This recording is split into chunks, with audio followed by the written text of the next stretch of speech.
بسم اللہ الرحمن الرحیم۔ عید الفطر کے دن کے اعمال ذکر کیے جاتے ہیں جو مسنون ہیں۔ عید الفطر کے دن شریعت مطہرہ کے مطابق اپنی آرائش کرنا، غسل کرنا، مسواک کرنا، عمدہ سے عمدہ نئے کپڑے اگر میسر ہوں، اگر نہیں تو پرانے کپڑے دھو کے پہننا، خوشبو لگانا، صبح سویرے جلدی اٹھنا اور عیدگاہ میں سویرے جلدی جانا، اور عید الفطر کی نماز کی طرف جانے سے پہلے گھر میں کوئی چیز میٹھی کھا لینا، کوئی چھوارے، کھجور وغیرہ یا کوئی بھی میٹھی چیز ہو اس کو کھا لینا، اور اسی طریقے سے عید الفطر میں عیدگاہ کی طرف جانے سے پہلے صدقۃ الفطر ادا کر دینا۔ اس کے مسائل پہلے گزر چکے ہیں۔ عید کی نماز عیدگاہ میں جا کر پڑھنا اور جس راستے سے جائے پھر واپس دوسرے راستے سے آنا، یہ عید کے مسنون اعمال ہیں۔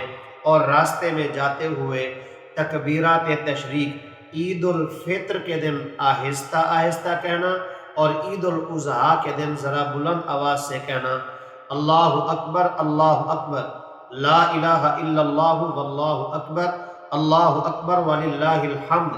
ان اعمال کا عید الفطر کے دن اہتمام کرنا چاہیے۔ اور ساتھ یہ مسئلہ بھی ذہن میں رکھیے کہ عید الفطر کے دن نماز عید سے پہلے نوافل وغیرہ نہیں پڑھ سکتا، یہ مکروہ ہے، خواہ گھر میں یا عیدگاہ کے اندر۔ ہاں، عید نماز کے بعد عیدگاہ کے اندر تو نوافل نہ پڑھے، البتہ گھر میں جا کر پڑھ سکتا ہے۔ ان چیزوں کو ہمیں نوٹ رکھنا چاہیے اور اس کے مطابق ہمیں تیاری کرنی چاہیے۔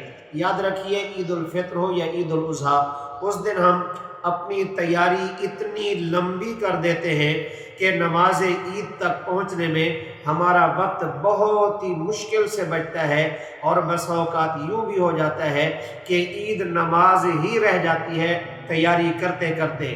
اس لیے یہ عرض کر دیا گیا، صبح سویرے آدمی جلدی اٹھے اور جلدی سے مسنون عمل کے مطابق، مسنون طریقے کے مطابق تیاری کرے، اور جتنا جلدی ہو سکے عیدگاہ کی طرف پہنچے۔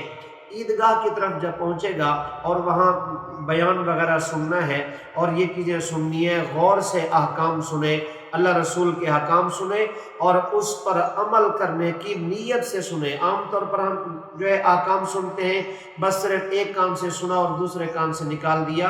اے میرے مسلمان بھائیوں اور بہنوں، ان احکام کو اس نیت سے سنا کرو کہ ہم ان پر عمل کریں گے اور ہماری آخرت سنورے گی۔ وما علینا الا البلاغ المبین۔